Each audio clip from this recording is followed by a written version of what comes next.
Hi, Nice Brenda. to meet Heck you. yeah, we finally Yes. crossed paths. That's right, after all Exactly. these years. Yes. Okay. All right. Well, the way that I approach this is it's from a wilderness perspective. It's with the food, fire, water, and shelter.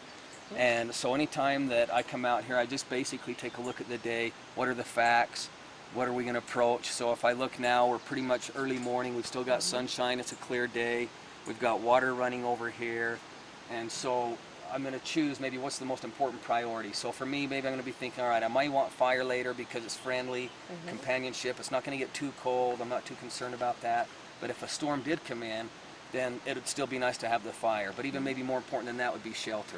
So I'd start looking for where I'm going to be able to set my shelter up, what kind of things I'm going to be doing that way. But as we go along this and just thinking about the plants, we're not going to necessarily be building our survival situation today, but just be thinking about it as far as what are the priorities, how would I prioritize my day. And as we learn the plants along the path here, you're going to see, okay, how can this be used for food, fire, water, and shelter like that. Okay. So one of the things that I like to talk about as far as water, because it's pretty easy that way, even though we have water here, of course Giardia is a factor, but we always want to be able to purify it. But one nice way is with the mildew in the morning with a bandana, you can collect a lot of water as you swipe through the grasses and get your water intake like that.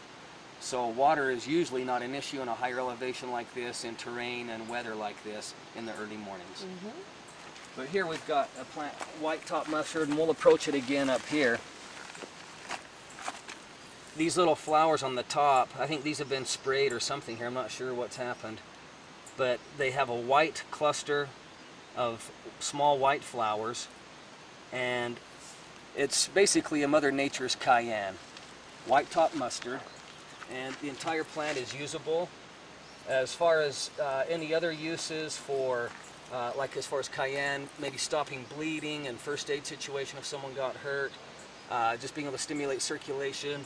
As far as eating the flowers off the top, you could make tea, you know, whatever kind of method you want to use. So if you didn't have very much water, then maybe just eating the plant raw is going to be the best solution.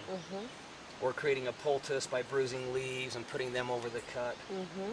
And even sometimes too, a lot of the plants with the stems, they could be used just for tying loosely. Like maybe if you had a big mullein leaf and you want to put that over top of a wound that you have the white top mustard under, and then you could maybe take the stem and tie a couple together to use it to hold that on.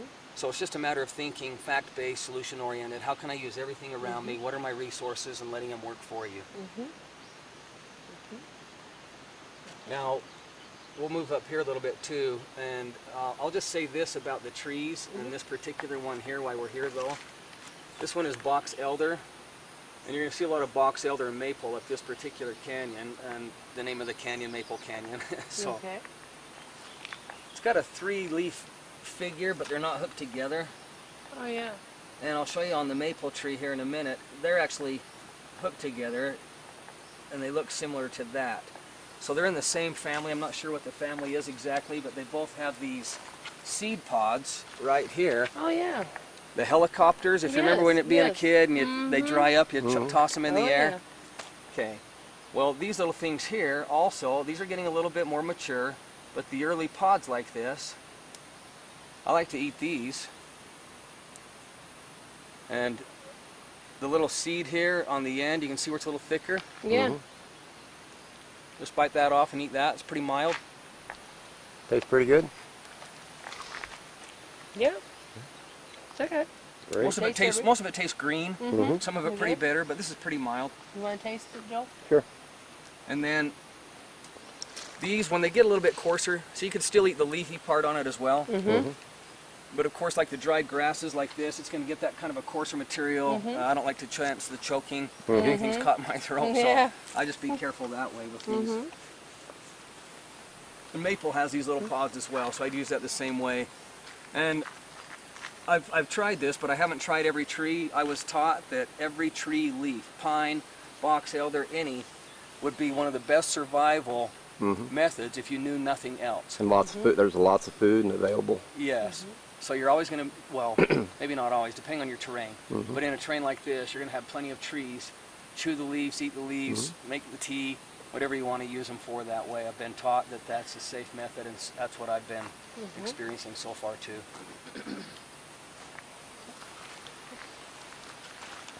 Oh, cool. Burdock. Exactly. Burdock. Okay, so here we've got a this year's start. Next year it'll get its stalk, and I don't know if sometimes the seeds spread. So if I can find an old stalk around some of these somewhere along the trail, I'll show you last year's. But burdock, this is a God, they're all pretty phenomenal. There's so many uses for these plants. Early starts like this, edible. They're not near as bitter. Entire plant can be used. One of the greatest blood purifiers. Okay, it's also one of the great antidotes for insect bites, stinging nettle, you know, so any of the poisonous plants or poisonous insect bites, burdock is a great antidote. For example, in the classes where there's stinging nettle around, I'll take and I'll lash my arm a little bit, let it welt up, and then one of the 4 antidotes that you're going to generally find within a 50-foot radius is going to be mullein, burdock, plantain, or hound's tongue. Yeah. So I'll take and I'll bruise the leaf up, and I'll actually just take, because it feels good to scratch it, I'll bruise it up, get the juices flowing on the leaves, and I just rub it on there like that. 15 minutes later, welting's gone. Wow.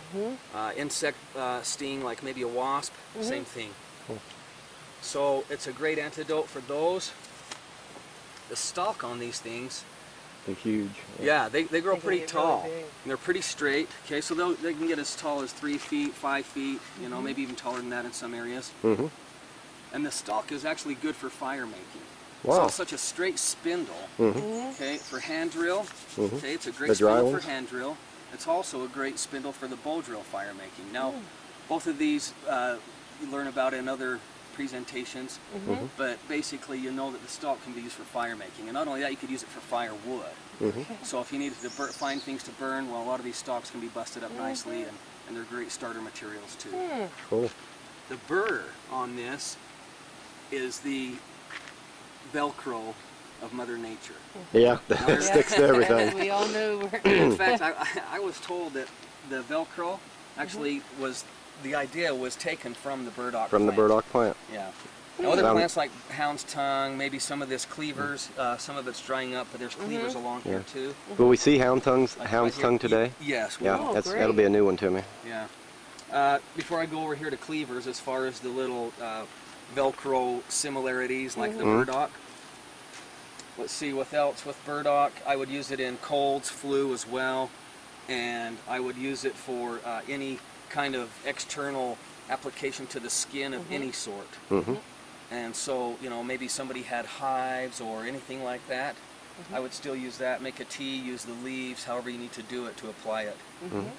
It's also good that way for internal. There's a lot of issues as far as some of the bitters that are good for the liver. Okay. And maybe FDA, AMA, they suggest certain ways or methods of approaching how to cleanse versus an herbalist perspective of cleansing. So oftentimes it's really good, and I just tell people, you know what, before you start doing cleansing or using it for blood purifying, make sure you study about how to properly cleanse and get all the channels of elimination opened up so that it doesn't overload the liver with too many toxins. Right. So that's just kind of a word of caution on that, so that it's not an overuse. But in most situations, and in any survival situation, you're going to be pretty short term. You're either going to be found or you're going to die in a short window of time. Unfortunately, the dying part, but it's pretty true. Most people aren't out there a whole long time, and generally if they are, it's pretty much a miracle. So here is cleavers. Okay. Okay, and the thing too, I mean, we could be making a salad as we went along here. Oh, yeah. And if we had a little dish or something like that, just be grabbing all these things. And I don't know as far as a wilderness dressing, I don't but they're pretty good to eat. You know, some of them, you get the little spines on them like this on the back of the leaves. Well, I've heard of cleavers, but I never. These little Never seeds seen in the them, yeah. center are what's going to turn into the, in fact, Is there a little flower that yeah, comes if this out of guy there? doesn't mind here, show you like this, okay? It didn't stick Yeah. here, but maybe, Oh, yeah. Okay. That's cleavers. I Yes. know which ones in the woods. Yeah. let's see It's these just little seeds right here in the middle. mature Those enough are to going to be stick. the little, Yeah. Yeah. Probably in another week they Burrs. stick right to Yeah, you. yeah, yeah. I know. That's cleavers. Okay. Wow. So that's all I know on cleavers. I don't know any medicinal uses on that. I'm sure there's some. I've I seen think it, every but I plant can't- has medicinal Oh, yeah, uses. every, Oh, yeah. all of them. Oh, yeah. Indian of some Oh, yeah. sort or another, you can Yeah, find something on them. definitely. Identifying them is the first thing. You know, Yes. then learn about them. Well, and all year round too. I mean, it's nice to know that when you come up in the winter, if you know that like right over here you're going to have mullein, it's nice to know you can dig down 3 feet and find your mullein. Oh, Yeah, get your So root. it's good to know, like what you were saying earlier about the backyard. Yeah. Absolutely. That's one of my favorite statements from Dr. Christopher was, you know, learning things Learn from your own backyard. Yeah, that's right. What falls Yeah. off your own fig tree. Yeah. Yeah, exactly. Okay, so then we've got dandelion. We haven't got a yellow flower on here, but we'll see some along the path here.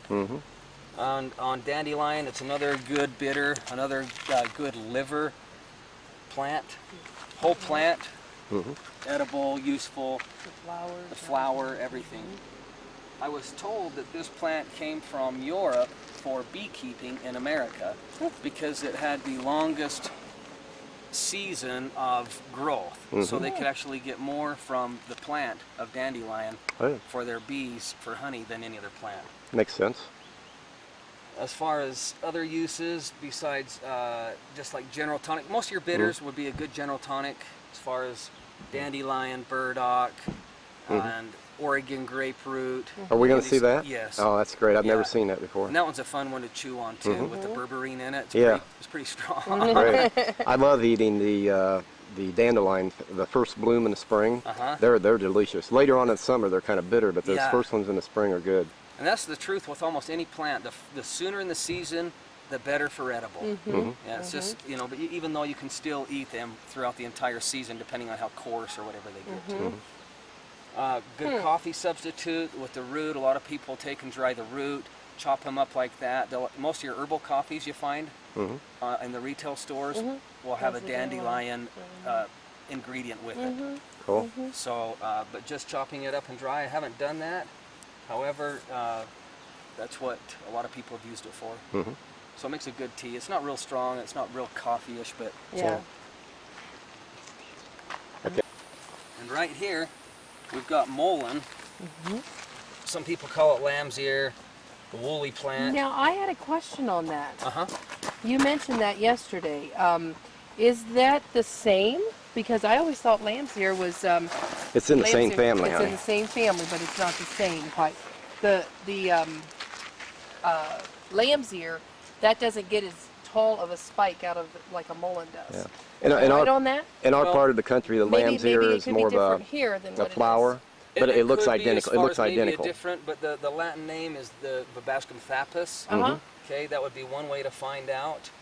The common names that I've seen listed in the studies I've done, lamb's ear is one of the common names, like mullein is a common name, Okay. even though mullein is the most common name. Yeah. Okay. So I would say that it's probably the same plant. However, I would say let's look and make sure, because I don't know for certain. I Yeah. always identified If you them as two if you took a different, but in the same lamb's ear in our area and you pulled the leaf off and you pulled a mullein leaf off and put them side by side, you couldn't tell them apart. Yeah. but The lamb's the- ear are smaller. The lamb's ear is more of a flowering plant that people put around their houses, and they get about knee high, where the mullein will shoot up 5-6 feet and have a beautiful yellow spike. And but I think they are the same family, just different Latin names. But So for the what you're think calling the lamb's ear taste- doesn't have the yellow flowers No. on the No. top. They're Okay. There's more like a colorful. whitish purple like flower. But I think even the taste is different because I go to this herb. Every July I go to this herb walk and stuff like that, and then everything that is made there is with herbs, and they make lamb's ear tea, Huh. and it almost has like I want to say a minty flavor. Mullein, I don't think would have that. No. It's more bitter. Yeah, and As almost far as I- dull, Yeah. I guess Exactly. I would say, Yeah. as far as Well, if I that's a always taste. associated that with more of a tobacco. Yeah, yeah, Okay. yeah. Well, Well, So that's that's- interesting you'd say that about tobacco too, because this plant right here. In fact, I was on my honeymoon, Uh-huh. and I was seriously congested, and it was just in some neighboring canyons up here, and so I had heard that I could take the mullein and inhale the smoke. Yeah. Yep. So I just That's grabbed common the use for mullein, it. rolled up a little piece, lit it, Right. inhaled the smoke, smoked some of it like a tobacco Right, cigarette, right. and broke up congestion within about 5 minutes. I Yep, had clear there you go. sinuses. I was coughing out Yeah. mucus, and so another way to do that same thing though would be in the tea form. Yeah. Right. Right. Yeah. So as far as it, I'm going to look into that too Yeah. because that's really Yeah, interesting. because yeah. I think also the lamb's ear has been more modified by man for around houses, you know, for Right. different cauliflowers and such. It's something to break man's up monkeyed your with. flowers, it looks Where more green. I'm gonna guess the mullein plant itself is the original. That's Yeah. what I, yeah, so Yeah. we'll stick with Mullen Oh, for, yes. for this, exactly. Excellent. And so this thing here, well, I'll tell you a couple more things about this here, and then I'm going to show you part of a last year's stalk on it, okay? So from the root to the top is usable. Okay, so we'll start from the top up here with the yellow flowers. Take those little yellow flowers off, great munching, okay? I mean, it's just Okay. like a good edible. You can sit there and, you know, when you get in a little field of some mullein plants, then you can take those yellow flowers and you get a nice little feast from it. To me, they have somewhat of a nutty taste, but they also leave somewhat of a, like a little bite Yeah. of some Okay. sort behind too, Okay. for me anyway. Uh-huh. And so those yellow flowers, you could actually take and gather those yellow flowers if you want to get more into doing some home kind of remedy where you're going to make a mullein oil. Gather these yellow flowers, 1 cup of that to 1 cup of the of olive oil, 1 to 4 ratio, with the 4 cups of the mullein. Take and shake that for 2 weeks and let it draw it on a full moon. Make your extract from that, or strain it out from that. And the mullein oil you're going to have, you can use it for on your glandulars. So the plant is good for all glandulars, whether you rub it on like that, make an ointment, just use the plant itself, make a tea, put them on a bandana or whatever. It's going to help with swollen glands, getting the lymph flowing better. Also in earaches. It's good mixed with lobelia, so there's some good combinations of mullein and lobelia like that. Some others would be like the black and blue cohoshes for ears. But straight up from mullein, you're going to get some good help that way from a mullein oil with the leaves. Now, the stalk itself, again, like I mentioned with burdock, good for a spindle for fire making. Yeah. It's good and strong, and so you can use Very that for- strong. You can use them like a cane, almost. Exactly. The big and ones. some of them are so tall Yeah. and can, and they get They're tough. huge. The kids like use them for to beat each other. You know, playing Yes. games, swords, like sword Yes, fighting. there you go. Exactly. And so the stalk I would use again for the fire making for both bow drill and hand drill. And again, those are covered in another section of filming. But this here is at the leaf. I would use this as a tea for flu, for colds, for breaking up any kind of congestion. The glandular, like I mentioned, I would use the leaf. Some of them get so huge that you can actually wrap around your whole arm twice, and then take like some grass like this and wrap it and hold it on as a bandage to adhese a wound, kind of like I mentioned with the white top mustard. I'll tell you, when I was a little kid, you know, like 5 years old, our neighbor, his name was Old Man McCafferty, and back then we all had outhouses. Nobody had running water and such in our area, and you know, they didn't have toilet paper, and the locals, they all had the mullein all grown around the outhouse, and that was their toilet paper. And see, and I've So heard out in this- the wild, that would be, you know, ideal. It is. Now, Yeah. I heard one story on the negative side of that. I read Tom Brown Jr. in one of his books. I think it's The Wild Edibles and Medicinal Plants. He said that somebody got a pretty bad rash from using it as toilet paper. Oh, no. So I don't know. I haven't Yeah. tried it. Yeah. However, When- yes, yeah. definitely. I mean, like you can- Charmin, you- know? It is, and you can eat it. So the rash story, you know, it's probably something. You know, they Could've might been have thought something- they had mullein and it was something else or something, Yeah. or This is true. you know, it's hard to say. But I'd say it's one of the most, like you said, you can use the entire plant, and I Yes. do. I use everything, roots and all. Yes, powerful plant. Yeah. And I would basically, some of these plants I would use for almost any type of ailment. And some of them would be like the mullein, the yarrow, garlic especially, even though we're not going to see any garlic up here. And even some of the mints, and we'll see some catnip here in a moment. I would even use in some very similar ways for almost anything. The potencies maybe are going to vary, but if that's all I have around me, I'm going to use That's it. it, yeah. Okay, now right over here is last year's stalk, okay? Right here against this Right there, log. yes, Yep, that's that's- it. So this is the last year's stalk of the mullein that's been broken off. Here you can see some of this leaf, okay? That came off of the stalk as well. So this is also great starter material. You know, anytime I make fire, I like to get the finest materials possible that I can put There, it's just like paper. inside of a nest that I make out of bark. And I'll give a Yeah. little of instruction on some nest here in a moment too. Oh yeah. But you can see how fine that Yep. is. Oh yeah. Well, also, I mean, this would be great for making a tea. It'd be great for like a instant bandage of some Right. sort for Mhm. poultice. Mhm. And you know, they've got the little. Well, it looked like I had a piece of seed from the Yeah, top. they're in very, there, but, very Yeah, they're small small. seeds. Mhm. Yeah, these little seeds here. Mhm. It's kind of like a little bit of peppery look to it. Mhm. But most of your seeds on the tops you can grind up pretty good and use for a fine powder for the fire making. They were learning things, honey. Yeah, we are. I'm gonna learn how to make this far now. That's my goal this year. Okay, here we go. This one here, feverfew. Oh yes. Okay, this will grow up. It'll have a nice white flower on it. Okay, and this, I think that used to be called feather few. They changed it to feverfew, but just because the leaves are kind of like a feather. And this plant here, women's issues as far as menstruation, as far as a lot of times through menstruation, a lot of migraines are noted. So this plant, you know, whether it's fevers or anything like that, it's going to help to ease pain. It's going to help to correct flow and things like that. So it's a really good plant for women on those types of things. And then also just for flu or for stomach ache, fever again, of course the name feverfew. So mostly you're going to have a lot of assistance towards the head and some pain relieving that way with circulation. And as far as, again, with edible, I would just, you know, it's like grazing out here. You know, if when I'm up here with the dogs and hiking, I'll just take and graze as I go along. I learned in the last couple years, virtually every grass in my yard, they're perfectly fine to eat. Yeah, I go out and anything that the mower cuts up, you can literally put in the Vitamixer with water, grind it up, run it through a filter, and it tastes great. You know, wheatgrass and all those kind of things, you know, they're cool, but I read some old books where, you know, they could cure anything on grass eating. And I thought, well, I'll take a chance, you know, it's just grass, and I drank them all. I got no ill effects. I felt good on all of them. So I think, you know, there's a lot of stuff out here. Nobody needs to starve. Exactly, exactly. And see, even though food's not really a priority, if you're grazing along the way and you know, you're going to pretty well have at least not a major appetite thing going on. And I like the topic of juicing the grasses in the yard. Instead of, because they're so, well, like I was saying, like this part here, it gets caught in your throat as you chew it, a little bit abrasive. So that's a really good idea. I'm trying to think, I think a way that I would do it out here to do that, I would take a bandana and I'd take a stone and I'd put it on a rock, like, I mean a log like this probably. And I'd probably just take and pound it down like that, and then I'd suck the juices out maybe like that. Or put that into some water and let it steep like that maybe. Okay, we were talking about hound's tongue. Yeah. Yes. Here's a beautiful hound's tongue right here.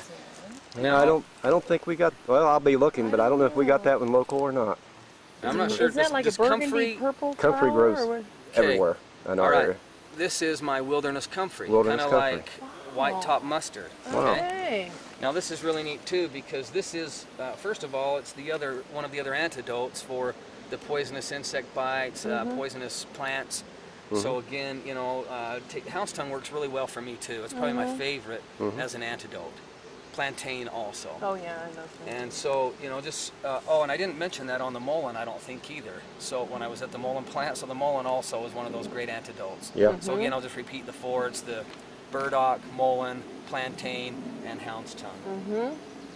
Now, the comfrey also has the purple flowers on it as Right, well. and they kind of Some droop noted just like that differences. too, Yeah, I see. same. Basically, They're- the leaf is the Yeah, you can tell it's fuzzier. in the family. Comfreys are deep green. We have right, and they're like whiter too, Yes. a little bit. But I would use this in every single way that I would use comfrey. For Wow. example, comfrey being the cell proliferant that it is, I would use this on any wound. I would use it as a tea for any type of ailment to help stimulate the cellular structure to say, hey, this is how I remember I'm supposed to be, and then it can start to act that way. So virtually what this amounts to, since we're right in the back of Dr. John R. Christopher's backyard where he lived most of his life. Exactly. Virtually all the herbs that's in his book that he used professionally are probably right in this area, right up through this valley and these mountains here. Yes. So you actually have the knowledge of his herbs and the ability to go out and pick them up. So that's really cool. And using them hands-on, Yeah. practical Right. use. So when I'm needing to make something in his book and it's not commercially available, I know who I'm going to be giving a call. Excellent. Yeah. Say, UPS me this. Doesn't grow in my area. Yes, Cool. exactly. Great. Now this is interesting too. Okay, this will always be your distinction between comfrey and hound's tongue. If Okay. you smell this, just go Okay. ahead and smell right there and see Oh, if that yes. reminds you of anything. Yeah, I'm trying to think here. Yeah.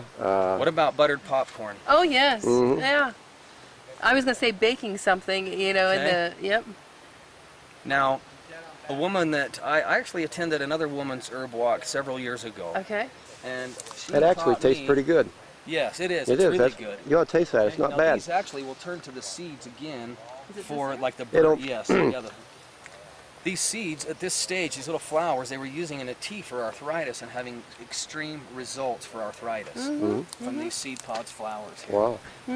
And so she That doesn't swore have a by taste. that Yeah, for that that. doesn't have a bad taste at all. No, it's actually really mild. It's really good. Now again, these stalks, these aren't going to be as strong, but you know, I'm still going to try anything I can for making For fire. making fire. Mhm. Okay. Okay.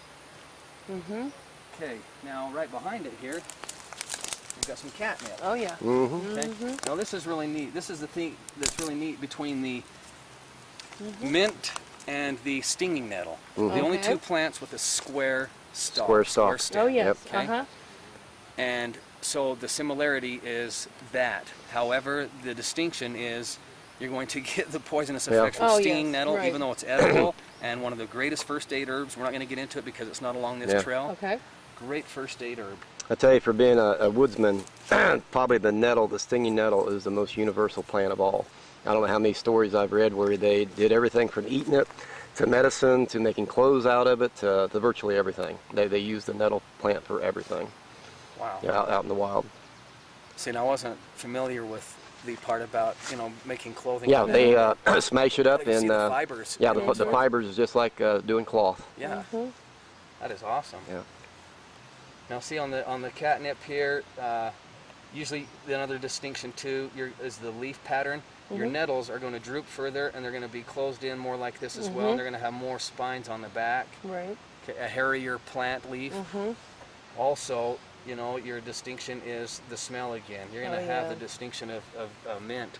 Very powerful, and it's really good as far as Oh yeah. eating. My little boy We is use, raised favorite on this. chewing tobaccos. I have this all okay? around my house. We make Christopher's catnip and fennel formula, and she goes through about 2 quarts per baby to get that baby through birth through about 2 years Teething? old, through the whole teething process. So she's One of my really favorite. she's really up on We got that. it all Your around kids the are so house. blessed for that. You know, I remember my got it former all around the spouse, house. the breastfeeding for 18 months. We did the Bradley's childbirthing method, etc. It was a really, and then using the herbs like comfrey for breast infections. Yep. Yeah, kids get a neat head start that Yep. way. I think Great. that's awesome what That's you've done. super. Yeah, our kids from the time of birth on, they don't see a doctor. You know, not so far they haven't. You know, nothing disastrous. You know, if they got in a wreck or something, you know, the MD and the surgeon is worth their weight in gold. Right, But stitches for or medical, something like that. Christopher's book, you know, I think covers it all. Common colds yeah. and your little things like that. Heck yeah. I No need definitely, for a especially when doctor. you can run up the road here and, Yeah, and gather. Exactly. For you, yeah. yeah. And what is this? About a mile, 2 miles from your house or so? Yeah. It's just, I mean, you can, yeah, That's it's just wonderful. fantastic. Wonderful. Okay, yeah, we'll go with a couple right here. Now, it's Uh-huh. kind of neat too because you've got a dandelion, and a lot of people get these confused when they're separate. Okay, but you can see the distinction here. Okay, you've Oh, got yeah. the dandelion here. Okay. Comes from a flowerette. All the stems come out from a base. Okay, wild lettuce. Okay, one stalk coming up with leaves on it, spiny. Spiny on the back of the leaf like this as well. Highly edible. I don't Yeah. know the medicinal uses. However, Yeah, it's a great mild leaf. And the younger shoots, similar to maybe this one back here, maybe these that are a little younger, or even like Those there. right Yeah, here. real little. Excellent, mild. You don't get the sticky in it so much for poking your... Yeah, I think we've got that in our area. We I just do. I never paid any never- attention to it. Yeah. It's one I great. never looked up. Wild lettuce. So you can see the differences between wild lettuce and dandelion. Now here, and I'll show you some more up here where we've got more of a purple flower. This plant here, these Yeah, what green is- buds here, this is water leaf. Water Oh. leaf. And it's Yeah. very common as well through the country, you know, and So what is that it's little one of the most head? highly nutritious edible plants. This little head. Yeah. Well, earlier when they start off, it's very easy to eat. Now I haven't eaten them this big, Yeah. okay, so I'm not sure, but they get kind of furry. Okay. But you can eat the entire plant. Wow. Okay. And I've learned this to be from, I think the book Nature Outbound speaks about this being one of the most nutritious plants. So if you're around this, you're going to get more nutrition and energy by eating this. And Probably got a deep root on it, probably, and brings a lot of nutrients up, maybe. Yeah. Now, here we've got yellow clover. Huh? Okay. And like the red blossom clover, blood purifier, etc. Okay. So usually in the same families, and especially in a wilderness situation, I would use it for similar uses. Yeah. Okay. Okay. Our yard is just full of that. It's Oh, really really? common. Really? Yeah. Not Yeah, the, and well, plus the yellow it's highly too? edible. Yeah, the yellow. Oh, okay. We've got the other clovers Yellow and the too. purple both, red. And again, like the alfalfas, as far as how far the roots go down, I'm not sure how far these roots go down. Probably In deep, similar I would families. guess. And so you're going to get a lot of nutrition from the Yeah. clover families as well.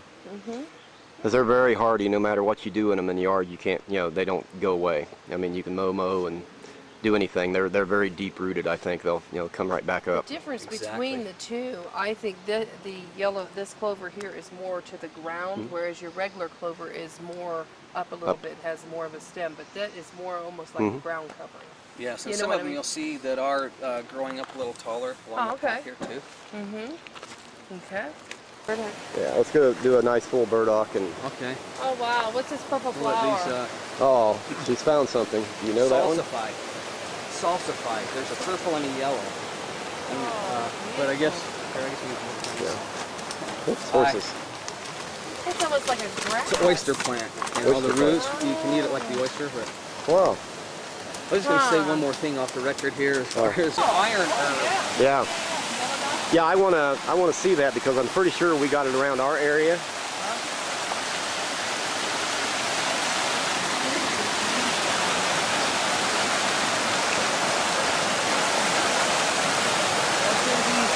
There's some up here that don't fall. Cool.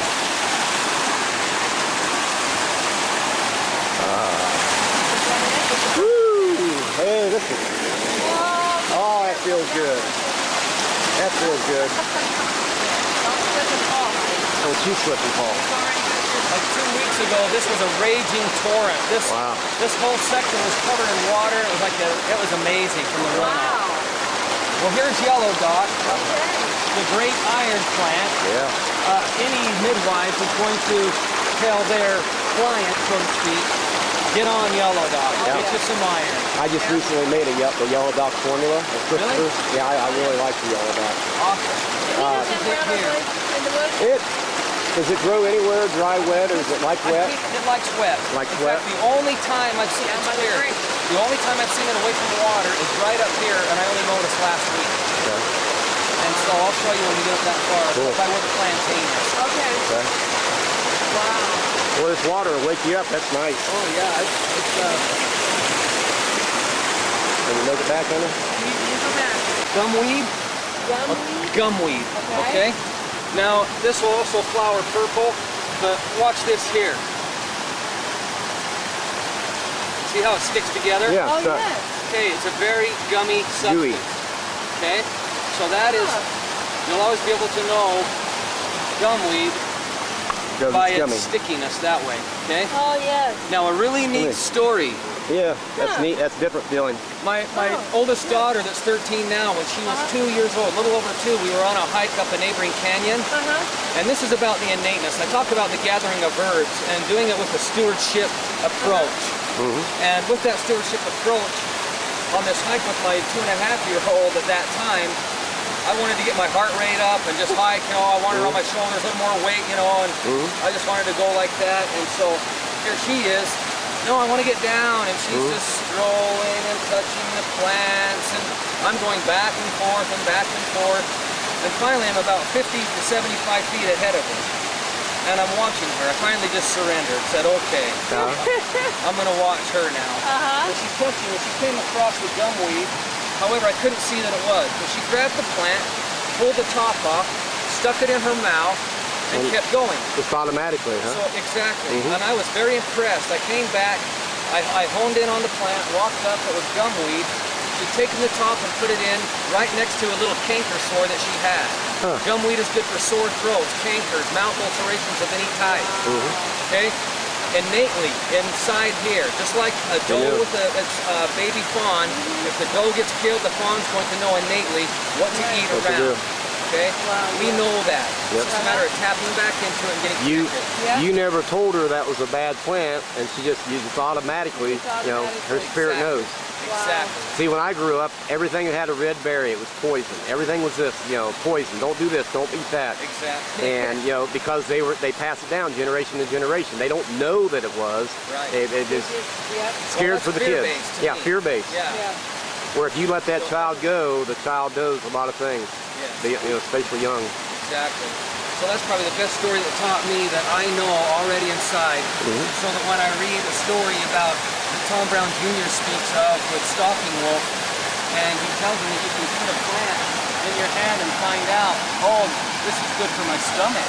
This is good for my liver. Yeah. You can do that. We just got to tap back in. Tap back into it. We've been too conditioned. Yeah. Okay, miner's lettuce. That's the one here with the cap on the top, the little seeds out of the center. And this stuff is highly edible. I don't know the medicinal values on this. And it's pretty dang mild. So you get a little piece like this here. The You young might want one. to try that.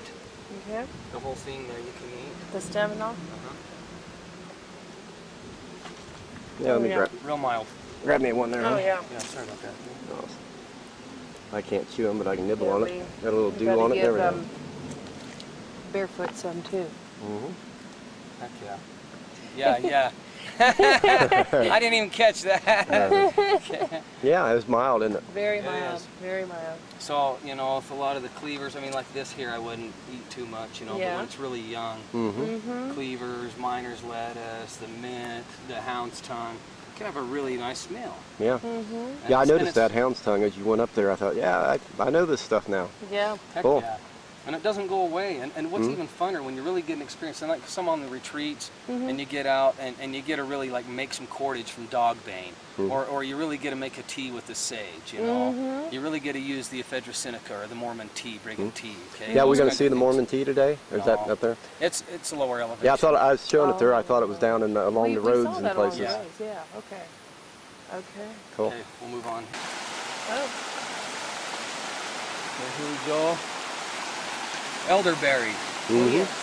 Okay, now I'm looking for example, you can get a good look at these clusters right Oh, here. yeah. Okay? Mhm. Kind of similar to that white top mustard, but they're the clusters of flowers. Well, these are actually going to be the berries. Yeah.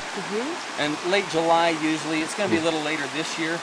Usually late July though, you've got some really nice tasting purple berries on these. I don't know if you have, do you have the elderberry? Yeah, we do. we got a lot Yeah, along the roadsides a lot. Excellent. Well, this here, one of the great flu, congestion, mucus types of plants. The leaves, I've been told to be careful with as far as some of the toxicities in the leaves. Huh.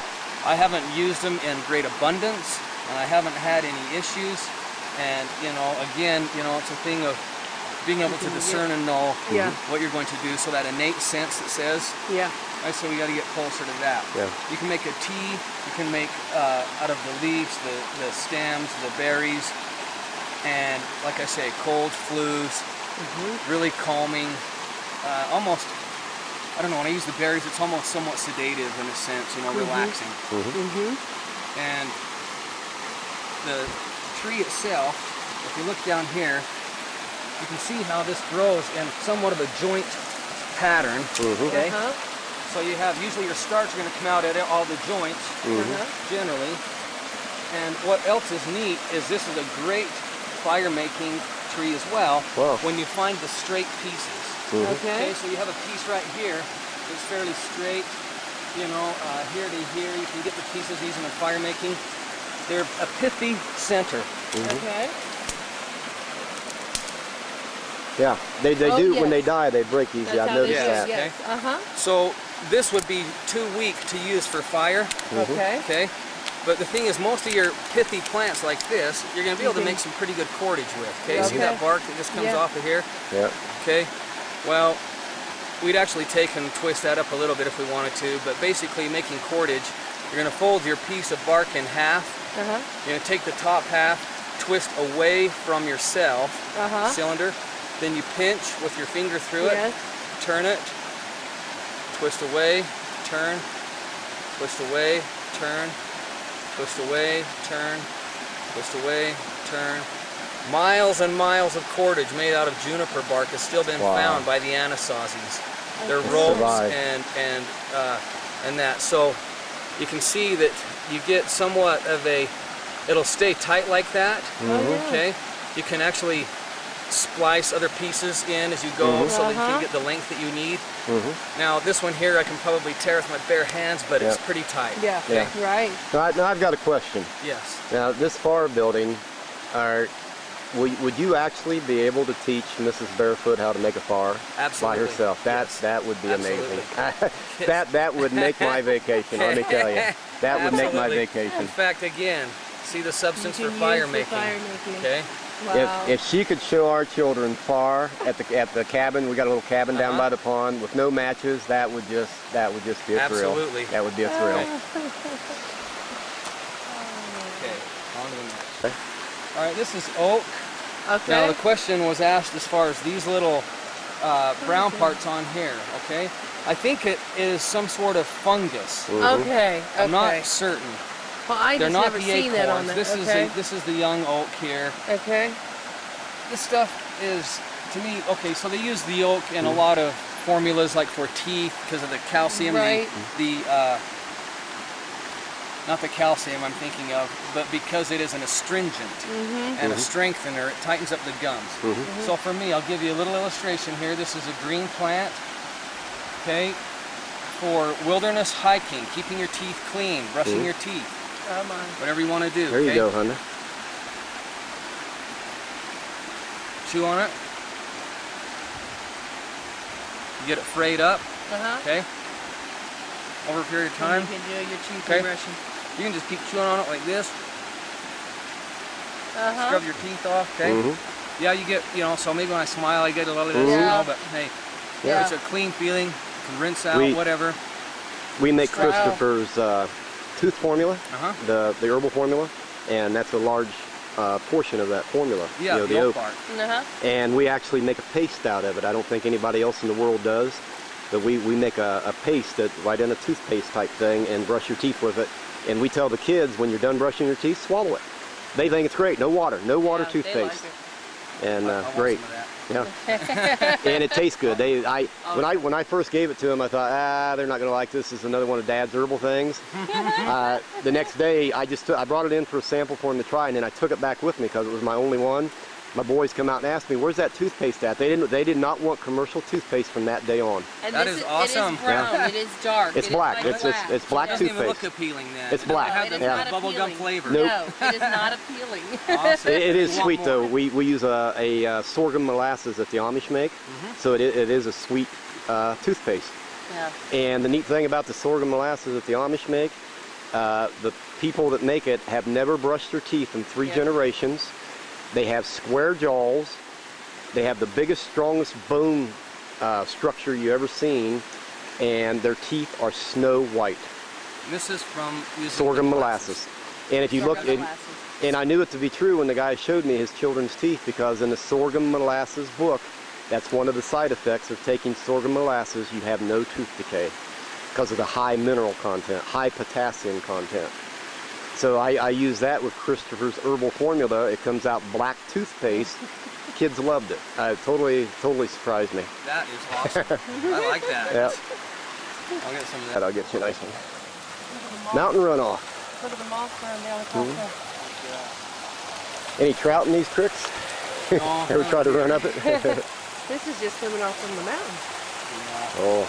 It's amazing how man-made has went in and put the concrete in. Yeah. Channel it. Yeah, they channel this all the way down into Mapleton. Big burdocks, and practically every herb you showed us, we can see them now just by looking. Okay.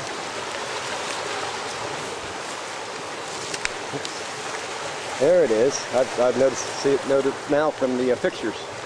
Oh yeah. Here's your grapes. Oh yeah.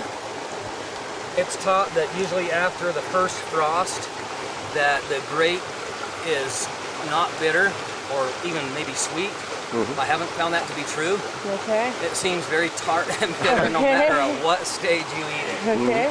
Now, the beautiful thing, besides just being a really strong type of plant for like wrapping things, you know, like the grasses, like maybe wrapping a wound or if you have to tie something together in some sort of wilderness situation, well, it's good for that too, but probably the most beautiful thing about the Oregon grape is in the root, and we'll go ahead and find one we can have cooperate with us here for getting some of this berberine out.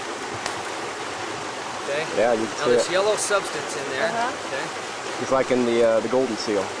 Exactly. Yeah, same yellow. Okay, and it's highly medicinal She loves flavor and taste. she So I don't know loves if you go- like the earth she- taste or anything like that. You Yeah. smell it, taste it, whatever. But She loves golden this, seal. This actually, I don't know. smell it once. That actually That reminds me tastes a little just like of golden seal. Just like it. Yeah, Strong, bitter. I was raised on golden seal. I always as a feel really child. good about chewing on some of this when I'm hiking and that. I always, that mindset that says, oh, I'm doing good for my liver. Oh yeah, Because it feels and tastes so medicinal. yeah, it is. Yes. So that constituent of Yeah, you- berberine, powerful for liver building, cleansing. You could leave an inch of that in there all day long, just Yes. walking and jogging. We Matter don't of fact, have the golden seal out here. Yeah, That's we- why we pay, what, 80 bucks a pound or something like that. once I found it, that guy showed me, across the road from me, back in the woods, I found a solid half acre. Solid. I'd never seen such a patch of herbs in my life. But literally, it's so thick, you know, it needs dug out some because it's just so thick on itself. But I mean, literally, it's just, and when you get in the middle of it, it's as far as you can see all the way around you. Solid patch of it.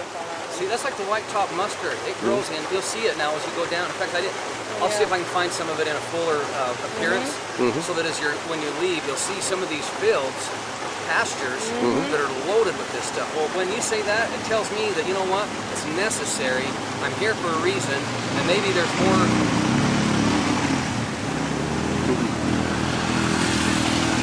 Definitely not as common, I think. That looks like fun. Yeah, We got the motorcycles and yeah. stuff they ride in the love it. woods. Motorcycles, horses, and children, and fun. Yep. Four-wheelers. Fun land. It is.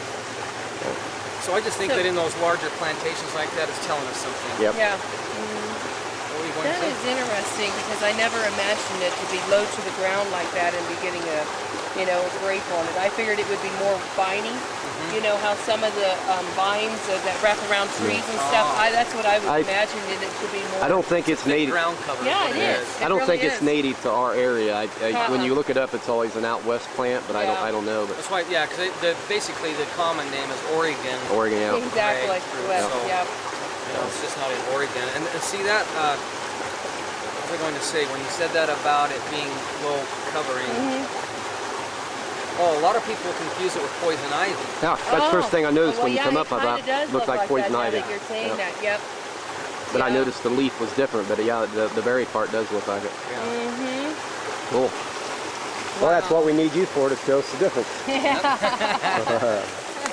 Okay, this one here is mugwort. Okay, it's another one of those. If you look at this leaf different. pattern, first of all, they have a very uneven leaf pattern, Yes, very odd. yes. Okay? You're usually going to have one of these prongs on the lower section of the leaf. Some of them are a little bit more symmetrical. It has But a again- silver look. This is similar to the sage, and I don't know Yeah, for sure it if it's in looks the a lot. sage family, but it has so much similarity color to of the sage. color Got of the sage. color of sage. And not only that, go ahead and try one of these. They've got a very sounds like bitter as well, good for liver. Okay, another liver herb. Grab me one, hon. So up here we've got, as far as good, potent liver herbs, burdock, dandelion, mugwort, Oregon grape, and some of the others that are bitter, I'm certain would be as helpful in that sense as well. Do you know what I'm thinking? Our mugwort is totally different. We've back home. got a different It is species. dark green. It's got the It's, edgy leaves like that, but the it's mu- a whiter. Yeah, the mugwort that we've got is very invasive. It's something that takes over a garden, and you can't get rid of it But once it's you got it. supposed But to it's keep the bugs away yeah. and keep that type of thing, you know, A totally away. different Latin, name. Yeah. Yeah, Just that's one of the interesting. family. And see, usually up here it'll be in a small little cluster like this, and another small little cluster over here. I've never seen it huge like that as far as Yeah. taking over. Yeah, the more the mugwort that we've got, you try to eradicate it, and it'll come back thicker the next year. It's just a different This is different almost family. like a gum. This is one of my favorites. Well, if I want to have something that's going to create salivation all day long, Mm-hmm. and one of these leaves will last a long time. Yep. I give up. I can't take these pictures. Yeah.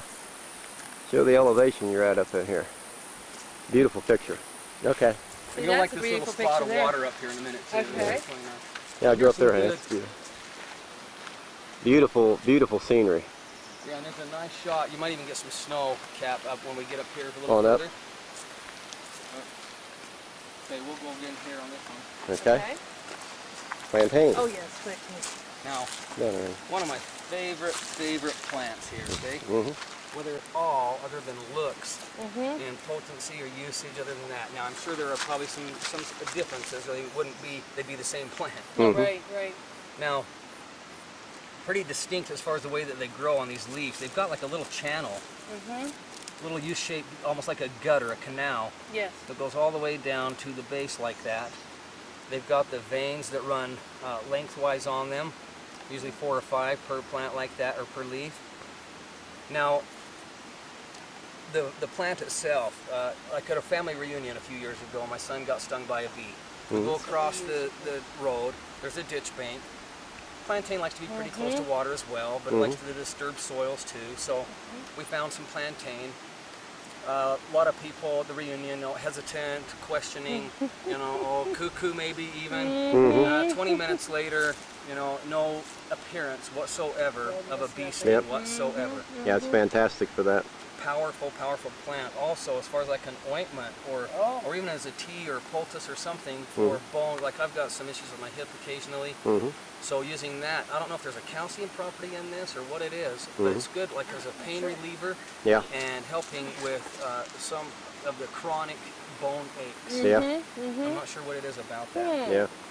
And the nice thing about it is it's very common. Most anybody can find it You can find that anywhere. somewhere in the country. Yes.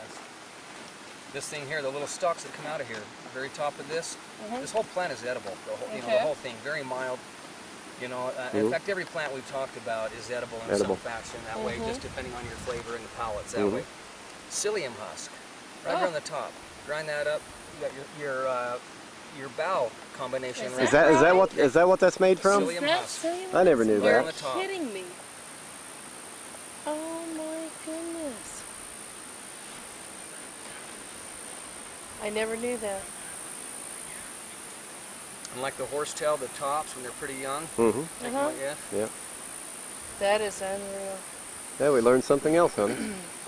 Wow. I never really wondered where Psyllium husk come from.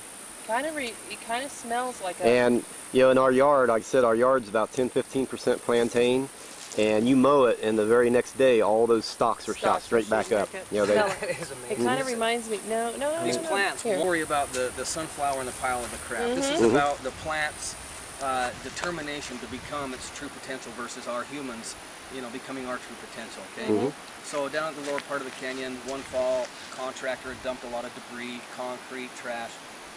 Next spring, it just looked pretty bad. Fall's going away, and you're seeing all the crap. And I'm with a friend of mine, and I'm complaining, really complaining about this pile of crap.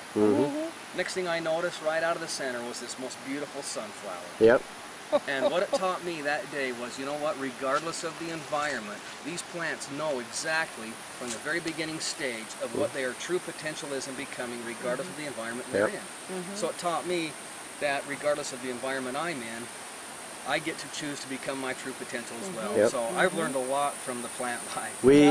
We humans adapt to our environment, and that's what life all is an adaptation. Exactly. If you can't adapt, you're not going to survive. The body has to learn to take the pollution and make good from it. It has to be able to live here. Exactly. And adapt to it.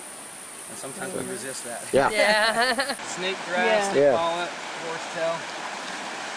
Now, is that a little different than our horsetail? Yeah, That's There's different than our There's There's two two types. horsetails, okay? We've- This is we've the got male that also. species, Mhm. And there's a female that looks almost like a scouring brush. Yeah, really we've got- loosely. we've got Almost both. fern-like, but not. Yeah, yeah. I didn't know that that was one, and we've got it both together. But I always pick the other. Really? I didn't know that that was the male. Now, when you pull those joints apart, you've got a Here, I'll softer. Oh, that's. You pull these apart, you've got. And you want to try that. It's really good. This one's actually a really good one. Okay, now I want to pull this apart. And then eat that. Eat that. Well, I'll do. Pull it. I need my calcium. But see, in our area, this grows in patches just like this, and then maybe on the other side of the water, or a pond or whatever, will be the other type. Wow. So See, it they can grows. be close, but I haven't seen the female along here. Well, don't they have to have both the female and the male to? You know how Well, like I would peach think. trees and stuff like Uh-huh. that are? You have to have a female and a. That's so cool. I have But another even on one. some of these young ones, like the head, like Yeah. on the psyllium, okay, these are kind of old here, but it'll give you the idea. When these are young, take these heads just like off the psyllium, they pop Yeah. right off, eat that. Or like I say, you eat the very tops of all the joints all the way down. Well, I'll be. There's a lot of food there. Silica, okay, the Yeah, the greatest silica. calcium Oh yes, I love it. catalyst. in Always the world. grows love near it. the water and the sand, and So anytime you want to have true calcium being assimilated in your body, you want to mix this with whatever calcium plant you're using. yeah. So maybe like even with, now I'm not coming up with it. I'm thinking of the, For the formula, Oat oat straw. straw, Oat straw. is in it, Is it and Comfrey's in it. comfrey and lobelia. Maybe Those Okay. are the ones. yeah. And then this will actually just tell everything go. where, kind of like lobelia, Yeah. but on the catalyst for calcium absorption. And That actually, big of they did studies years ago where there's a lot of silica natural like this. The people tend to live longer because it's a natural chelator for aluminum in the body. Cool. Really? You need X amount of silica or the aluminum will take over. Now see, I never heard that. Yeah. That's And awesome. yeah, you need. I think the study I seen in the book, an actual silica book, a human body needs about 5% silica, and anytime they don't have 5%, aluminum will accumulate, and then that causes low lifespan. So something like this, you need it in your diet a little bit. That's amazing. Plants that's got it. So I imagine there's probably a lot of disease that would be eliminated possibly By getting rid just of getting your silica count up. Get it up. Yeah. Wow. Because aluminum is a very deadly situation. As aluminum goes up, the lifespan's going to go down. Man, So cool. that is excellent. Look at all this plantain while we're here. Oh Yeah. yeah. Yeah, it Gotta grows grow everywhere. like that, like everything. You see, there's a lot of wasps around here. It's weird that there's so much. Okay. As far as with the willow, this is like the white willow. Oh yeah. Okay. A lot of different types, but basically any willow I would use, and I would scrape the bark. I would make tea with the leaves. I would chew the leaves. I would use them as a poultice. Any kind of situation where you're going to have a painkiller desire. Okay, so this is where aspirin is derived. Okay. So inner bark of willow, the white willow they say specifically is where they've got the aspirin substance. Okay. Where it So originally that's how comes I would from. use it. I would put this and mix it, if needed to. So we've done this before, make teas, and headaches gone. Yep. Even sage like that. Yeah. It's amazing how Yeah. it works that way. And I just noticed this looks like a young bald eagle up there. Oh my. Yeah, he's way up there, and Yeah, he is. too far for me to grab.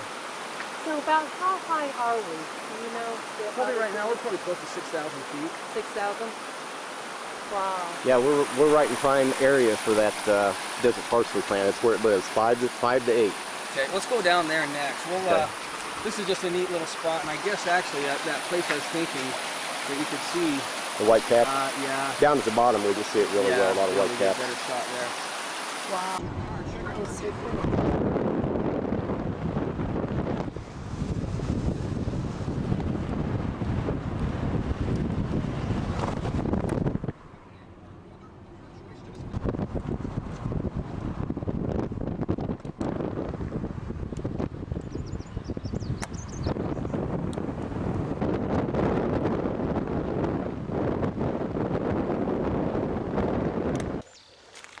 Okay, Biscuit root. explain everything about Okay, this so on root. biscuit root, what I do know is that the Indians used to use the roots, the tubers, and they'd slice them up like oh, you could maybe like a scallop potato, Mm-hmm. eat them raw. They would actually pound them out also Yeah. and dry it, and then take the flour, powder substance, mix water. They'd mix pemmican and berries in it for like a bread trail substance, you know. Cool.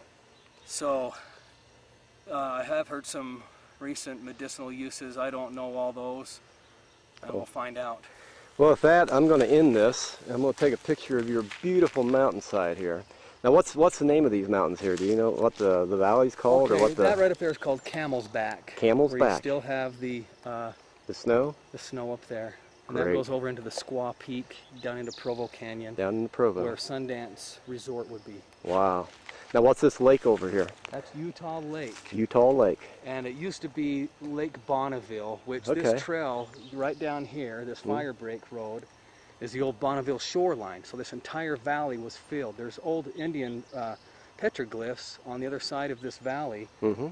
And so the Utes, Paiutes, Navajos didn't get up here too much, really. Mhm. Well, Shoshone great. I've heard, but I don't know. Very good. Well, with that, there you go. Yeah, hey, thanks, Brenda, so much for Hey, coming out all the way from Ohio. Our pleasure. It's been great, Winfield. I hope you found it to be valuable, Very and much so. and I just pray that we keep spreading this good medicine of That's our right. earth. That's So, right. Thank you so much for your time. Heck yeah. Yeah. Thanks a lot for sharing your education. Yes. Very welcome. The Definitely. Barefoot Herbalist appreciates it. We'll Excellent. spread the word. Yes. Excellent. Okay, I'm going to end this on your beautiful mountain up here. Now, what was the name of it again? This is Camel? towards Camel's Back. Camel's Back. Very good. Is there Excellent. any way of getting up there and actually